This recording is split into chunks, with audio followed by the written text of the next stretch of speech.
Good morning, everyone. Happy Tuesday. I hope that your Monday gave you spaces of joy, spaces of peace, spaces where you laughed, spaces where you just felt good about the day.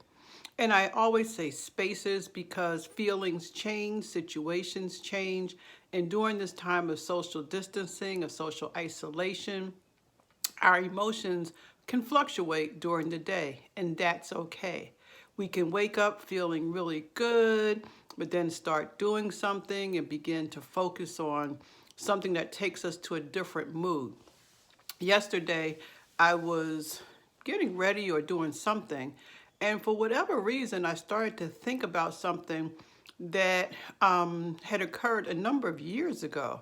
And before I even realized it, I had gotten myself worked up into a anger slash sad slash perplexed kind of mood. And the good thing is I was able to catch myself.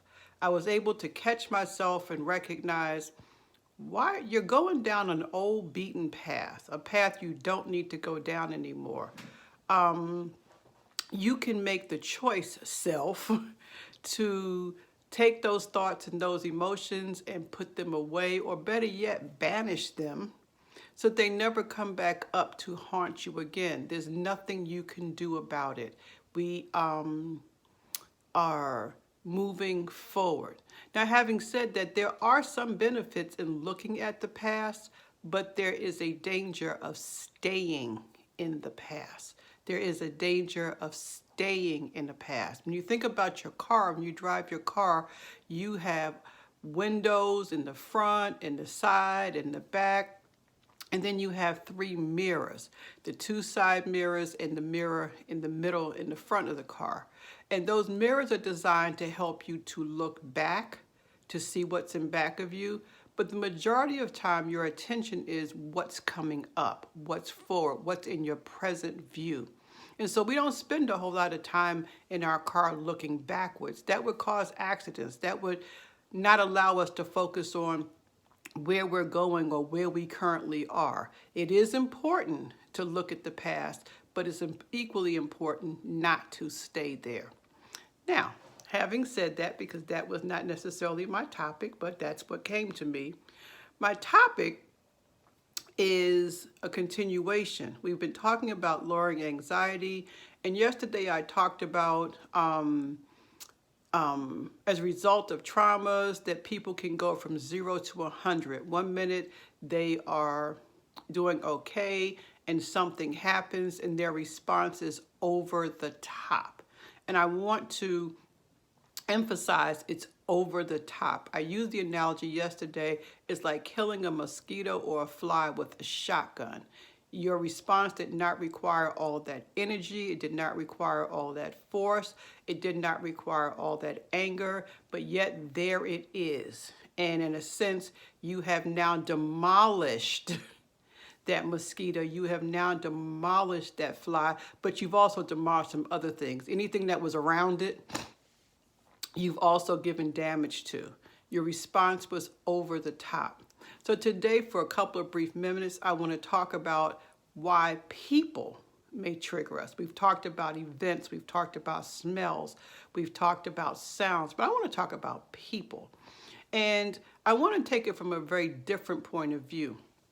So in terms of people, if you were a combat veteran, let's say, whichever campaign you fought in, if you fought in the Middle East, people of Middle Eastern descent may trigger you. If you fought in Asia, those persons who of Asian descent may trigger you. Because the reality was when you were fighting, it was difficult to identify who was the enemy, who was friendly, who was friend or who was foe. And so your brain just says, you know what, I can't take the time to figure all that out. They're all the enemy. Okay, and so when you come home, when you see people of that descent of wherever you were doing your campaign, you become triggered. But a lot of you are not combat vets. I just use that as an example. For some of you, your children may be a trigger for you. Your children may look like that person, their father or their mother, who you have issues with. They may look just like them. And when you see them, it's not your child you're really seeing, that you're really angry with, but it's who they represent. I'm going to say it again. Some of you grew up hearing, you look just like your damn fill in the blank, mother or father. And you often wondered, okay, so is that a bad thing? Because you're being yelled at. And some of you inadvertently are doing it to your children. Now, you may not say those words, but I would invite you to consider, are you treating your children a particular kind of way because they are triggering something in you? Some of you may be triggered by your children, not by who they look like. They may look just like you. And that's a whole nother piece. They may look just like you, and what may be triggered is the things that you see in them that you want to fix that really gets on your nerves. I invite you to consider, are those things qualities that you have that instead of working on yourself, you're now berating and going over the top with your children? For some of you, your children may represent dreams lost. For some people, having children is a blessed event and we plan and we want it. But for some of you, some of your children were like, oopsies, or some of your children was like, this is not the way I planned it.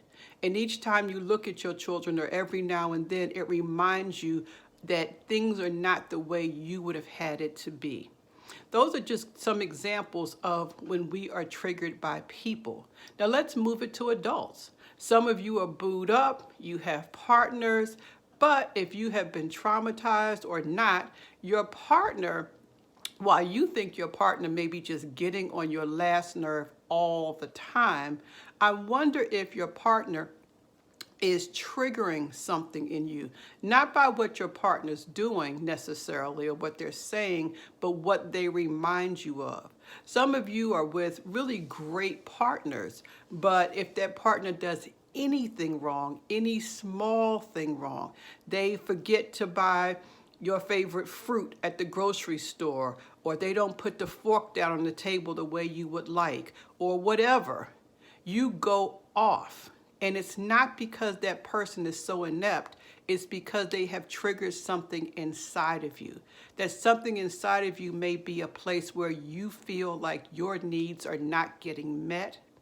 And that may have nothing to do with your partner, because you may have experienced that with previous exes.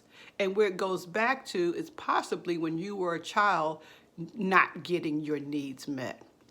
I purposely try to keep these videos short because our attention spans sometimes can be quite challenged. But what I'm realizing is trying to get the information out is becoming a challenge for me in short spurts. But I also want to give you time to think and process what I'm talking about.